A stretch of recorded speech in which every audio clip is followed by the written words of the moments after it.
vieja historia de un pueblo, una vereda, algo alejada de la ciudad, hace muchos años, que tenía solamente una calle y unas cuantas casas. Y tenía una particularidad.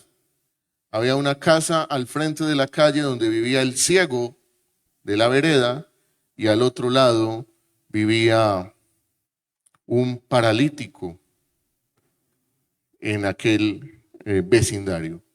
Las personas de esa pequeña vereda eran muy amables, solidarias. Era un buen sitio para vivir, muy tranquilo. Pero los únicos que habían peleado y no se llevaban bien eran el ciego y el paralítico. Habían discutido. Y todos los días se miraban de frente a frente. Bueno, el ciego no podía ver mucho, pero se insultaban permanentemente. El paralítico y el ciego no se llevaban bien. Mucha gente intentó que ellos se llevaran bien, pero nada hacía o lograba que ellos cambiaran de opinión.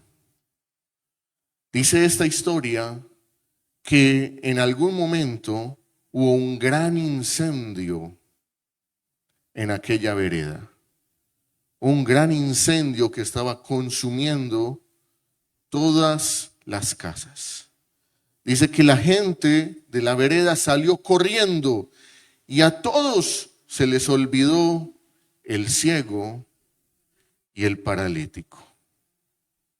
Dice esta misma historia que el paralítico veía por dónde podía salir, pero decía, en tanto que me arrastre, el fuego me va a consumir.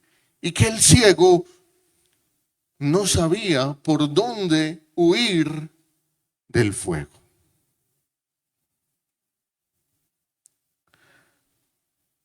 Esta historia dice que finalmente el paralítico llamó al ciego, lograron encontrarse, el ciego se echó al hombro al paralítico, quien le decía por dónde tenía que huir.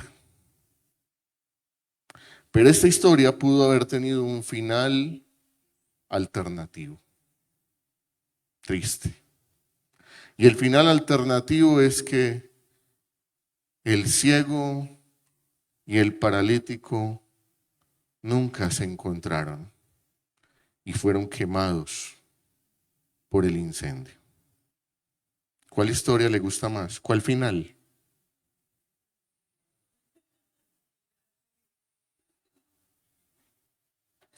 El final feliz. Esta historia nos habla de que a veces las adversidades pueden llegar a nuestra casa desde afuera. El fuego. Un fuego puede llegar a nuestra casa y quemarlo y dañar absolutamente todo. Pero también pueden haber fuegos internos. En este caso, el ego podía haber impedido que dos personas que se podían complementar pudieran escapar de la adversidad. Y quiero hablar de eso en esta enseñanza. Cómo como familia decidimos enfrentar la adversidad. Y quiero que me acompañe en el libro de Ruth. Libro de Ruth está después del libro de Jueces.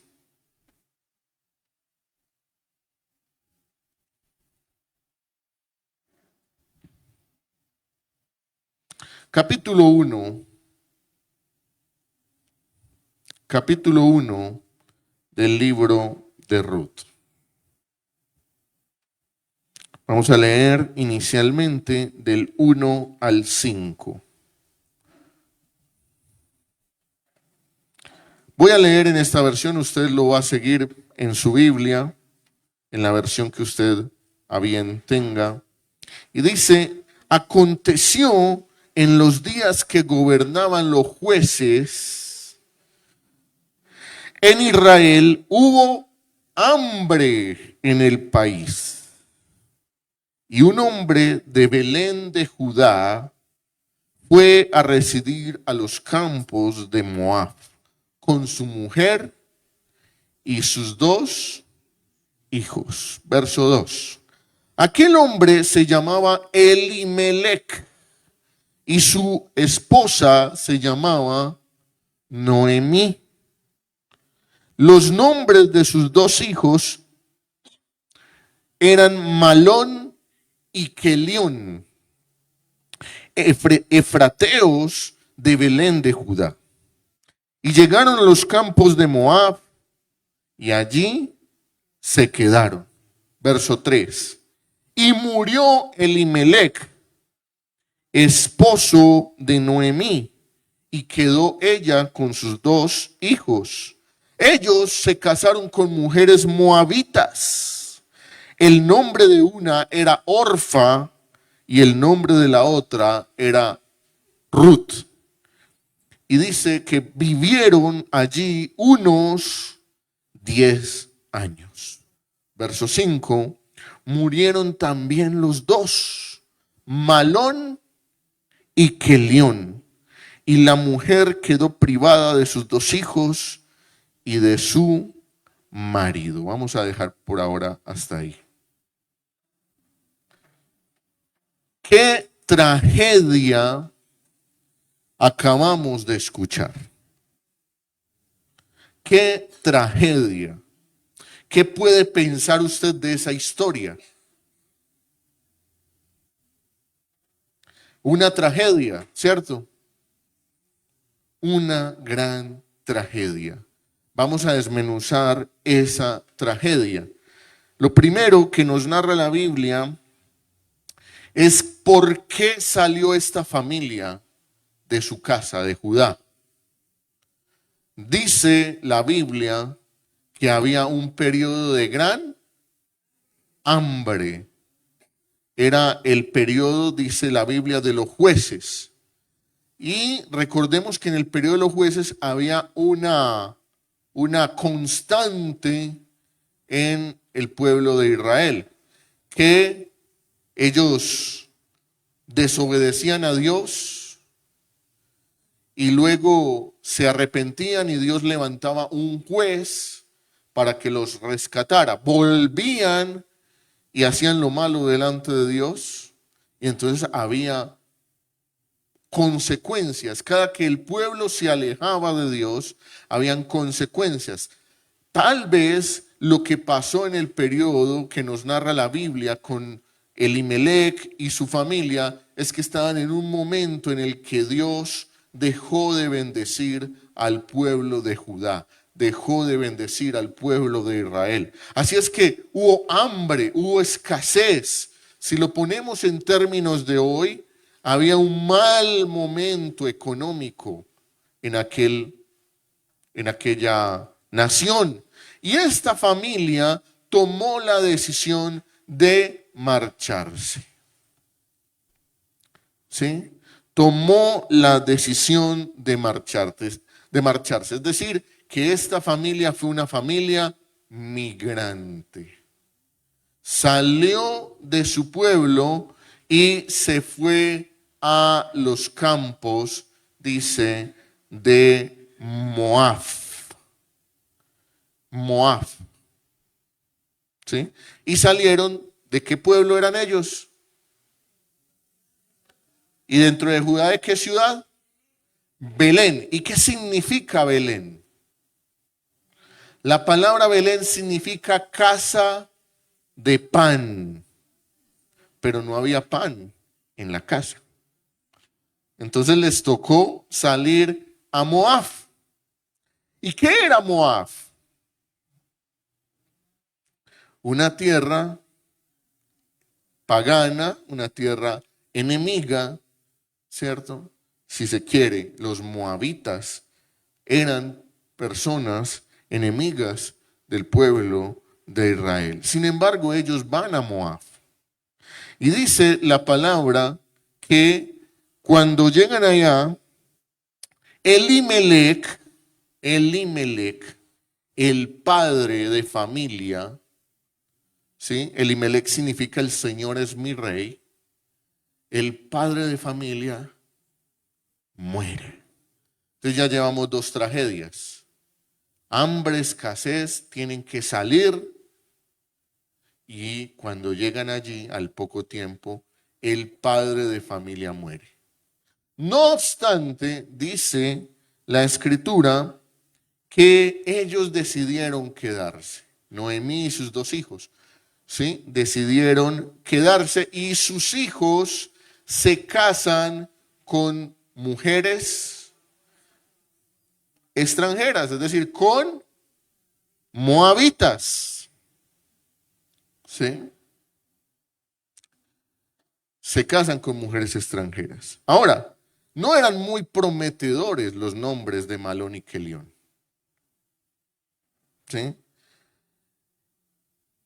Los hijos de Elimelec y de Noemi tenían un significado. Recordemos que los nombres en la Biblia tenían un significado de acuerdo a la personalidad, en muchas ocasiones, de las personas. Miren los nombres. Malón significa enfermo. Y Kelión, enclenque.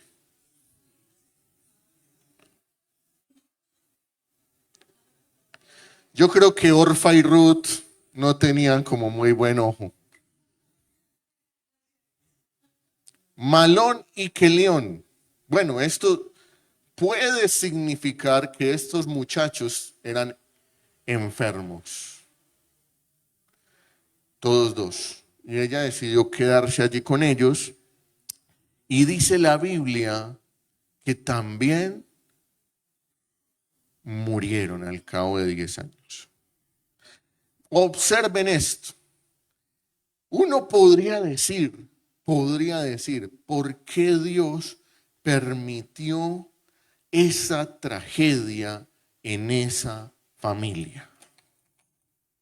Y yo creo que de pronto a usted le ha tocado, y si no, de pronto conoce a gente que dice, a este le cayeron todas juntas. A este le cayó la mala. Todavía algunos dicen, ese es que está salado. Le cayó la roya. Todas. Pero quiero que veamos al significado espiritual que tiene esto que acabamos de leer y que acabamos de desmenuzar. Lo primero es, dice que había hambre en la tierra de Belén, en la tierra de Judá. Eso aparentemente era una justificación para uno coger sus cositas y marcharse. Pero se van a la tierra de Moab, una tierra de no bendición. Y entonces lo primero que uno puede decir es, ¿esta familia debió irse alguna vez de Belén? Y la respuesta teológica es que no. Dios nunca les dijo que se fueran de Belén. El hambre que estaba sucediendo en Belén era consecuencia de que el pueblo se había alejado de Dios y debían resistir, y la única solución era que el pueblo, incluyendo la familia de Elimelec y de Noemí, se arrepintieran y buscaran del Señor. Elimelec llevó a su familia y no hizo honor a su nombre. El Señor es mi rey. No era cierto en el caso de Elimelec. Dios no fue su rey. Dios no fue su guía en esta decisión. Y llevó a su familia a Moab. Pero fuera de que se fue a Moab, sus hijos ya no se casan con israelitas como había ordenado la ley de Moisés, como había ordenado Dios, sino que se casan con mujeres extranjeras. Y fuera de que se muere Elimelech, ella decide quedarse, Noemí que decide quedarse 10 años en Moab. Y dice que sus hijos mueren en Moab y mueren sin descendencia. Aspecto que era importante para el contexto del Antiguo Testamento. Los hijos significaban la bendición de Dios, la prosperidad de Dios. Fueron a Moab buscando comida y riquezas, pero no encontraron ni lo uno ni lo otro. ¿Sabe cuántas veces muchos padres de familia llevan a sus familias a lugares de no bendición? ¿Sabe cuántas veces usted ha priorizado, ha puesto por encima sus propios intereses, los intereses económicos, laborales y hasta sentimentales por encima de su familia?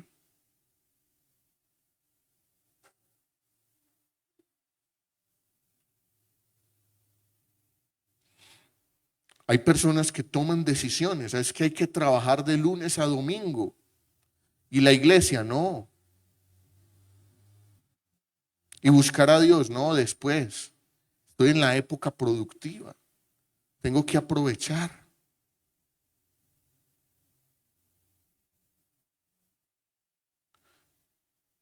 Y toman decisiones, se endeudan, no, es que es el momento. Y endeudan, y embargan, hipotecan el futuro de su familia. Y es que me tengo que comprar la moto de última generación. Hipotecan. ¿Son tus propios intereses o son los intereses de tu familia? ¿Cuántas veces Elimelech hipotecó el futuro de su familia llevándosela para Moab? Y cuando digo sentimental, ¿cuántas familias conocemos de personas que han metido personas extrañas a sus hogares? La mujer que está sola y mete extraños a sus hogares, a su hogar, y ese extraño desbarajusta la familia, la destruye. A veces podemos actuar como Elimelech. Vamos a la siguiente.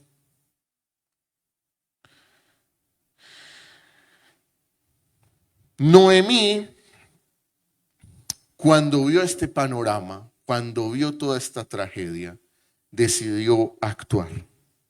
Dice en el versículo 6, entonces se levantó con sus nueras para regresar de la tierra de Moab, porque ella había oído en la tierra de Moab que el Señor había visitado a su pueblo, dándole ¿qué? Dándole pan o alimento. ¿Qué significa eso? Ella estaba en Moab y alguien dijo, algunas personas dijeron, oiga, allá en Belén, allá en Israel, allá en Judá, el Señor está prosperando a esa gente. Y entonces Noemí dijo, debo regresar. Debo regresar. Pero regresar no era fácil. Porque Elimelech, para poderse ir a Moab, había vendido, entregado todas sus tierras, su heredad. Es decir, que Noemí regresaba a Belén, como dicen por ahí, con una mano por delante y otra por detrás. No tenía a dónde llegar. No había nada que recoger. Solamente lamentos. Solamente ir a ver si alguien podía ser caritativo con esta familia. Dice que se van con sus nueras, pero luego ella se detiene y le dice a sus nueras, ¿saben qué? Vea, yo voy allá es de arrimada. Yo no tengo nada que ofrecerles.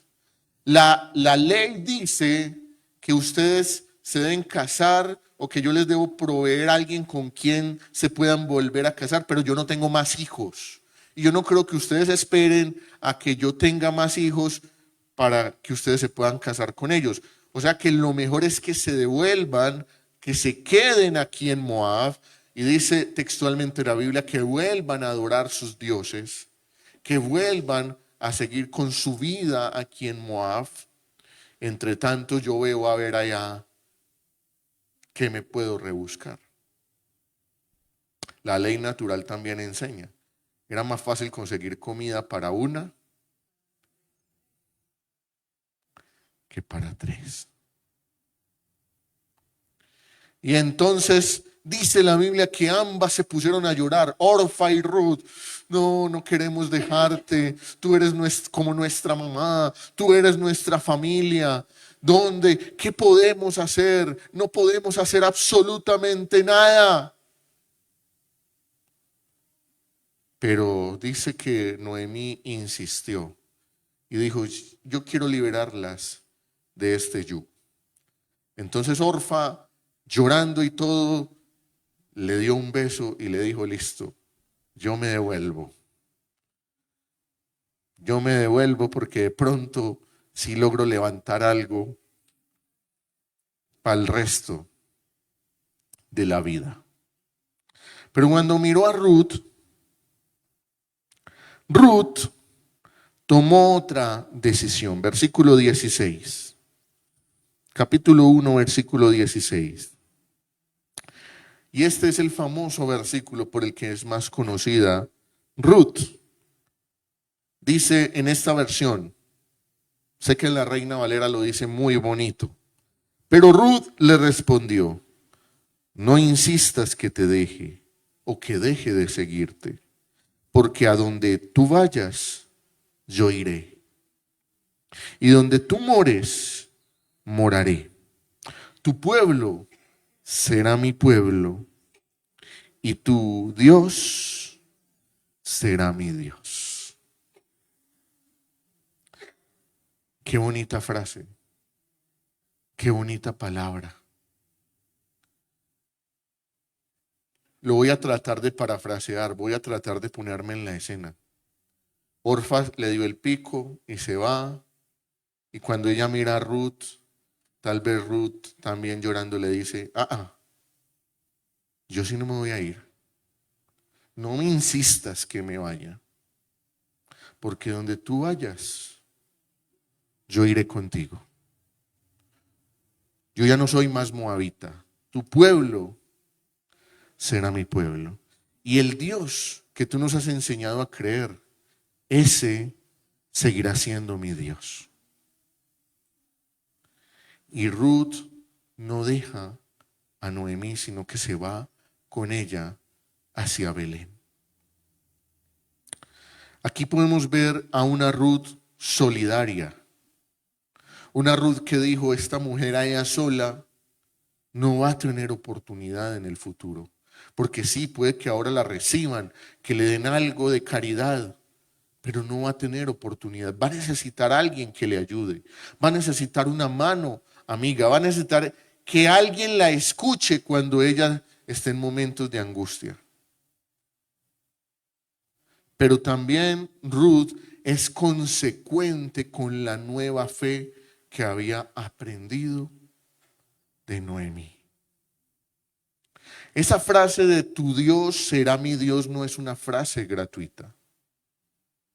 Es una frase del convencimiento. Y observe algo que es muy poderoso. Hasta este momento Ruth no había visto nada milagroso ni prosperador de ese Dios. No había visto nada que dijera, es que ese Dios es poderoso. Había visto morir toda la familia. Los había visto escasear con hambre, con necesidad. Pero ella dice, ese Dios será mi Dios. Y regresan a la casa del pan. Y dice la Biblia que cuando ellas regresaron, muchas personas las vieron y la reconocieron a Noemí. Esta es Noemí. Y regresó. Y dice que la Biblia, que hay una hermosa coincidencia, pero en Dios no hay coincidencias, que ellas regresan en la época de recoger las espigas. En una época de abundancia donde había trabajo y empiezan a trabajar en los campos de la casa de pan. Y ella se acuerda que tenía un familiar por allá de esos lejanos, de esos cuando uno dice yo tengo una tía en Canadá, pero es una tía como tercera, más lejana. Vos, no va a ser un familiar lejano, ni se acordaba de ella. Y dice, allá ese tiene un campo, tal vez allá podamos sobrevivir, conseguir alimento. Y empiezan a trabajar allí. Esto nos da un mensaje también muy poderoso. El mensaje de Ruth como una hija que no era hija, una nuera, pero que se comportó como una hija. Y también nos lleva a pensar y nos tiene que llegar a pensar cómo es nuestra actitud dentro de nuestra casa, dentro de nuestro hogar. Sea que tengamos el rol de hijos, sea que tengamos el rol de padres, o sea que tengamos el rol de esposos. ¿Cómo es nuestra actitud en casa? ¿Es una actitud solidaria? ¿Es una actitud dispuesta a ayudar? ¿Es una actitud comprometida? ¿O es una actitud de ausencia? De ausencia. ¿Y qué falla que muchas veces le digan a uno, incluso familias cristianas, que le digan a uno, ay, en la calle él es un amor, pero en la casa es un dolor. Usted lo ve en la iglesia, ay no, hermoso, saluda a todas, Dios les bendiga, ¿cómo está mi hermana? Usted lo ve levantando las manos, no es un alma de Dios. Ay, pero en la casa pone problema por todo. Se le olvida cómo levanta las manitos de bonita en la iglesia.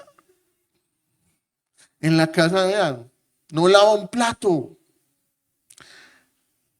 En la casa no dice Dios le bendiga.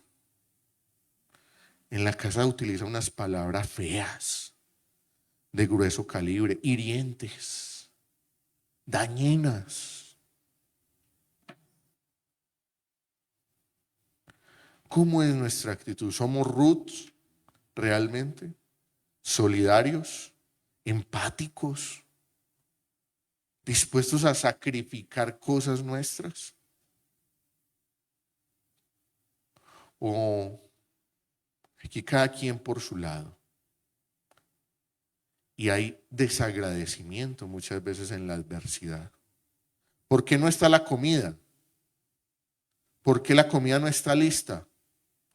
Otra vez vamos a comer eso. Es que no hay plata para comprar ropa. Es que yo quiero es unos tenis tal, un blue jean tal.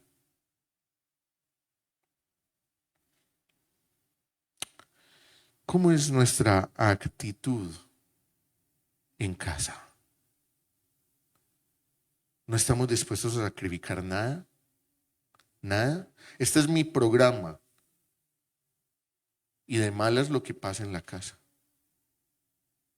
De malas.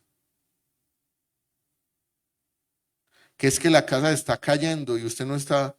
Ah, no. Primero es la plata para ir a jugar fútbol. Primero es la plata para ir a parrandear, a pasear. La casa está cayendo, pero primero es lo mío. Primero es lo mío. Esa no es una actitud cristiana. Esa no es la actitud que Dios quiere de nosotros. Hay personas que quieren ver cambiar sus familias, que sus familias progresen. ¿Por qué no salimos de la pobreza? ¿Por qué no salimos de la miseria? ¿Por qué no salimos de tanto problema que hay aquí, tanta pelea? Pero es que uno se guarda como así como cuando uno lo mandaban a barrer cuando era chiquito y quería acabar rápido.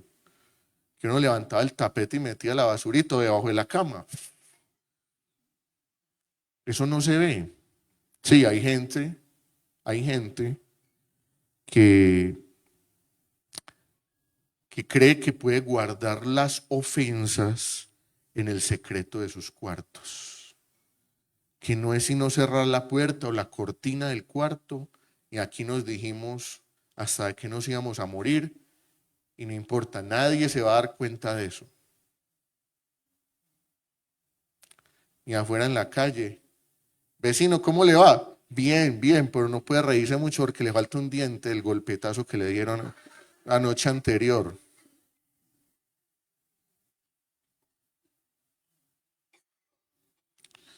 Y hay gente guardando las ofensas en el secreto de sus cuartos, diciendo mentiras, mintiéndole a su familia, con deudas ocultas, con relaciones ocultas, con vicios ocultos. Y le mienten. Y las mentiras se guardan en los silencios de las salas. Y a veces las esposas y los esposos se tienen que hacer los bobitos.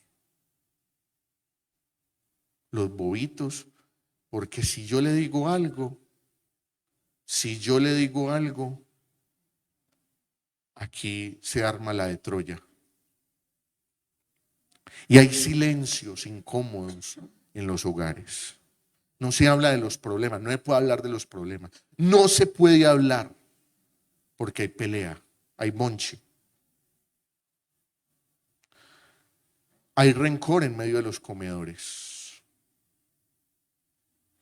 Hay gente que está comiendo en el mismo comedor, pero no se está mirando a los ojos. No se hablan. Hay hijos con rabia con los padres y padres con ira con sus esposas, con sus hijos.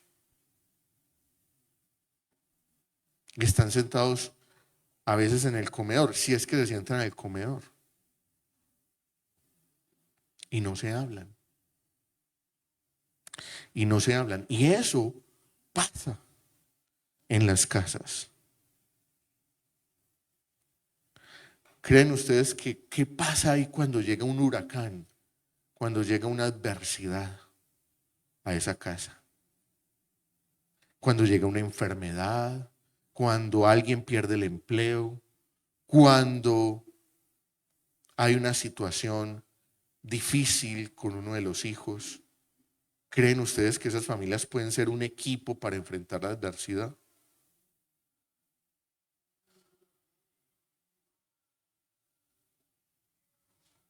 ¿Qué estamos sembrando hoy en nuestras casas?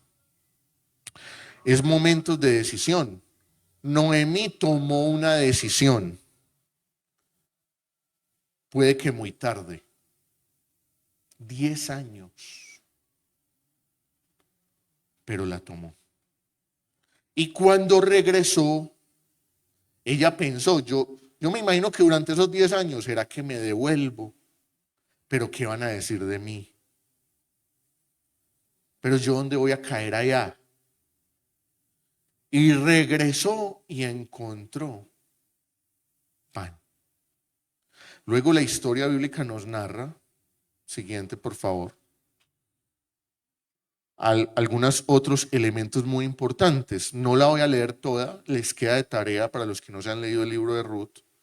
Pero algo muy importante es que Ruth se presenta delante de este familiar lejano, de este tío lejano, de este familiar lejano de Noemí, y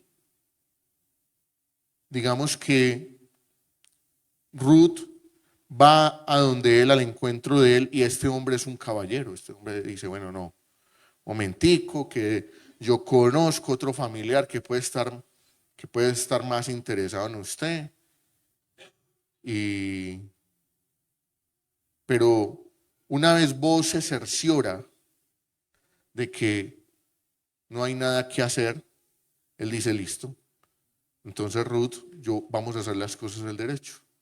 Vamos a casarnos y voy a redimirte a ti y a Noemí también por ahí derecho. Entonces, dice en el versículo 4, versículo 13, ¿no? Pues para que lo tengan ahí como referencia, que ellos se casan y Ruth tiene descendencia. Esa descendencia es muy importante porque entra esa descendencia dentro del linaje de David y dentro del linaje de Jesús.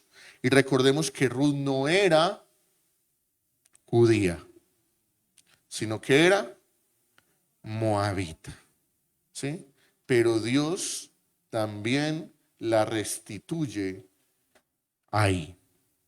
Esto nos deja una lección, y es que grandes cambios que nosotros queramos provocar en la vida, en cualquier campo, sea laboral, sea familiar, sea personal, requieren de grandes virajes en nuestra vida. Una frase que le acuñan a Albert Einstein, no sé si él la dijo, y es: no puedes esperar resultados distintos si sigues haciendo lo mismo. Para que esto diera un cambio, Noemí tuvo que tener un momento de lucidez y decir: voy a cambiar, voy a volver a la casa de pan. Y Ruth tuvo que tener una actitud que seguramente, si esto lo leyera una feminista, diría: pero ¿cómo se humillan? ¿Cómo necesitan de un hombre ahí que la rescate? Sí, porque ¿saben qué? El principal viraje que uno tiene que dar en la vida es el arrepentimiento. Y el verdadero arrepentimiento bíblico dice que es cuando uno es consciente del mal camino que lleva, hace consciente su pecado y tiene la capacidad. Lo único que no nos va a dar Dios nos hace caer en cuenta del pecado, pero lo único que Dios no va a hacer por nosotros es el momento en que nosotros decimos: me voy a humillar, voy a reconocer que he fallado. Y es un momento de humildad y de humillación. Y dice: voy a retornar. Y cuando nosotros nos humillamos delante de Dios, Él escucha. Dice la palabra de Dios que Él escucha al que es de corazón humilde, pero al altivo mira de lejos. Ruth se humilló, sí. A muchos de nosotros nos falta humildad dentro del hogar. ¿Cómo así que a usted no se le puede hablar en la casa porque se le sale el diablo? ¿Cómo así que usted está mintiendo en su casa, lo primero es reconocer y tener la humildad para pedir perdón. Y ese es el primer cambio que tenemos que dar. Ahora usted dirá, ¿humillarnos hasta cuándo? Es que yo me he propuesto tanto ayudar a mi familia. Es que yo me he propuesto tanto restaurar a mi familia que yo ya hice todo y yo ahora estoy relajado. Es decir, una palabra nueva que aprendí en estos días, presentismo. Hombre, ¿qué es presentismo? Es usted está de cuerpo presente, pero su mente está en otro lado. Y hay mucho presentismo en los hogares. Va ahí, come, duerme, pero su cabeza está en otro lugar. Y hay muchos papás así con sus hijos. Están ahí, pero su cabeza está en otro lado. Y hay hijos con padres también. Está ahí. Usted lo ve, come, duerme. Pero ¿qué comparte con la familia? Nada. 99% por fuera de la casa, 1% en la casa, y ese 1% se limita a comer y dormir.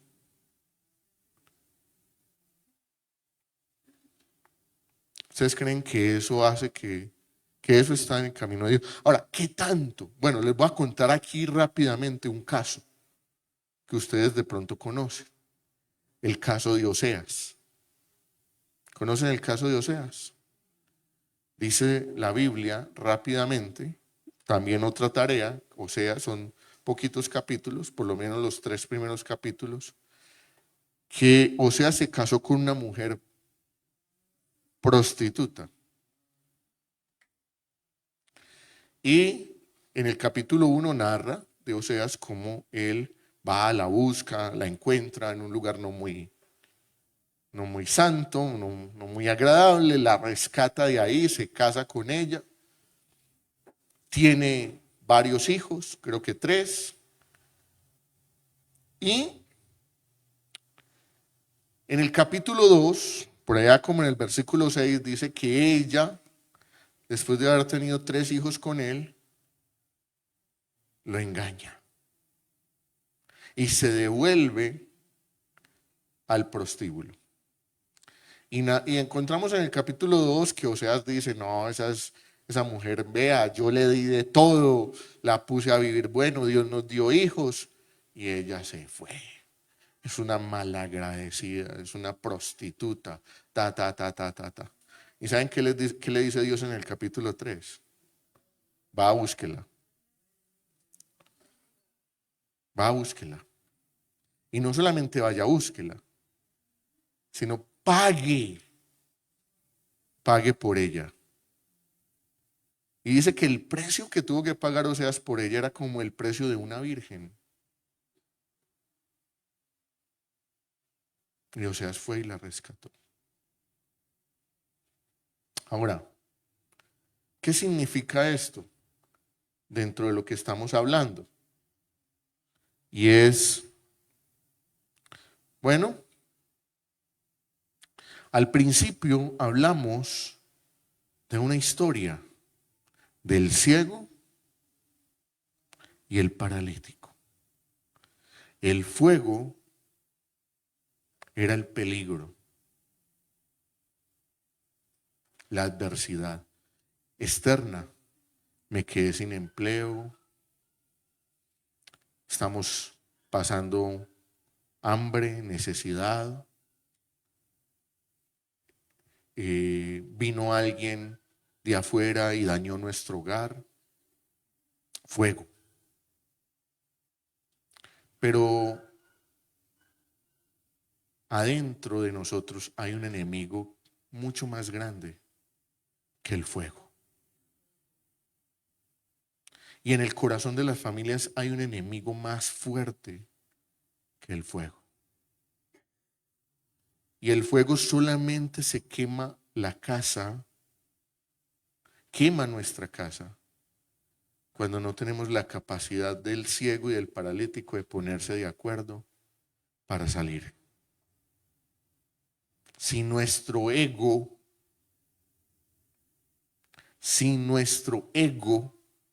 es más fuerte que mi familia, si mi ego es más fuerte que cualquier cosa, ¿sabe qué va a pasar con su familia?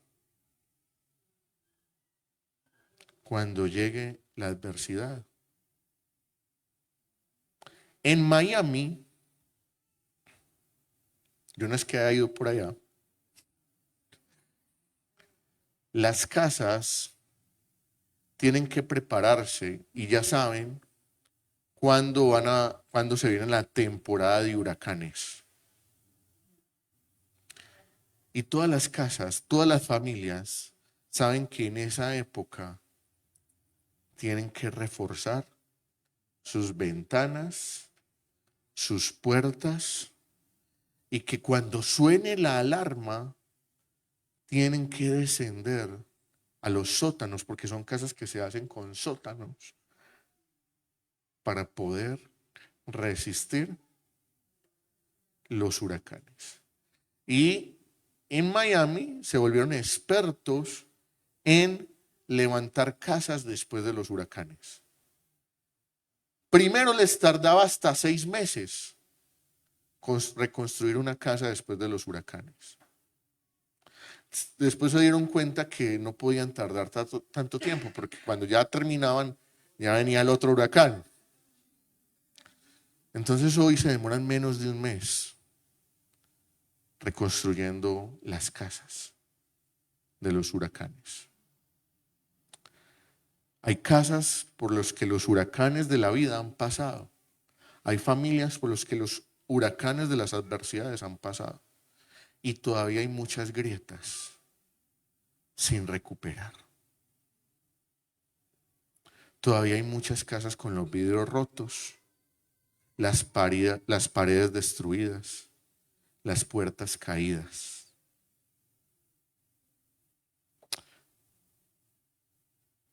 Hay familias que saben que tienen que reparar su casa, que tienen que sacar de su casa el maltrato, la mentira, el engaño,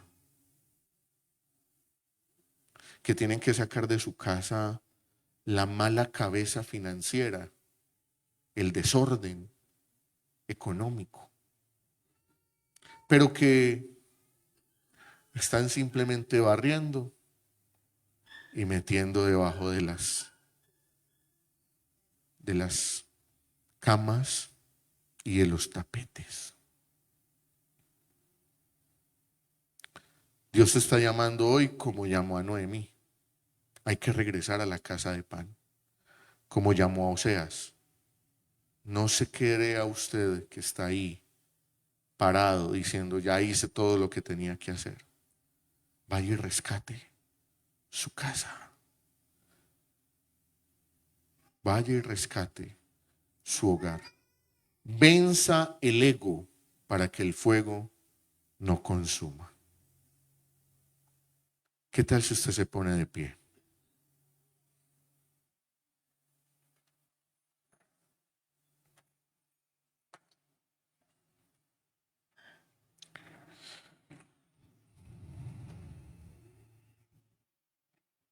Y quiero invitarle a que a que cierre sus ojos ahí donde está.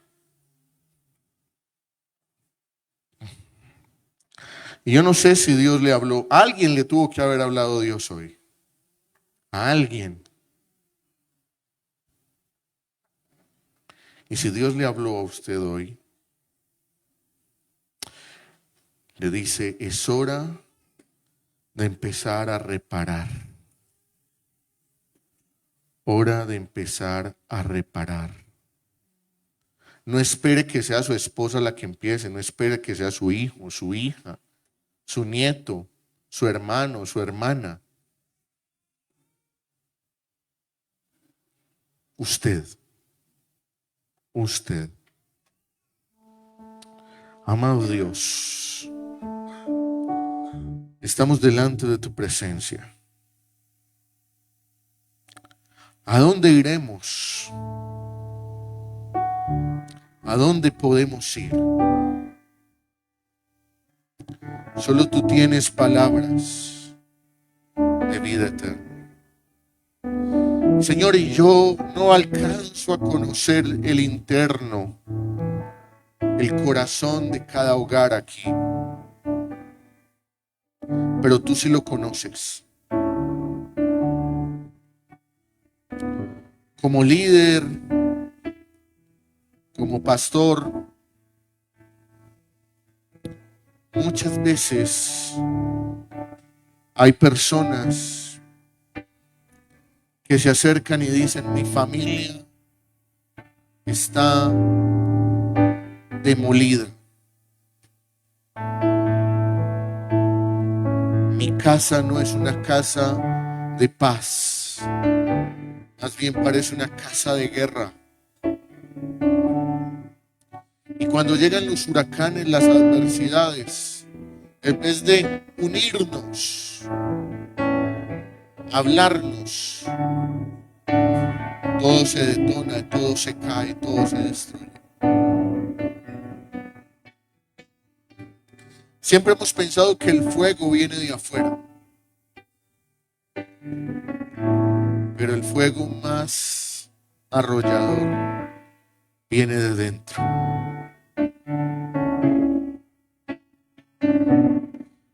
Y hoy tu casa es tu primera misión. Hoy tu familia es tu primera misión. Si ya habías renunciado, hoy el Señor te dice que tú puedes ser el primer restaurador de tu casa. Señor, aquí estamos delante de tu presencia. Ministranos, Señor, como solamente tú lo sabes hacer. Háblanos, Señor. Sana mi corazón, que puede estar herido por las ofensas, por las mentiras que he tenido que aguantar, por las desilusiones, por el engaño, por la falta de compromiso. Aquí estoy, Señor. ¿Y qué tal si le cantas esta canción?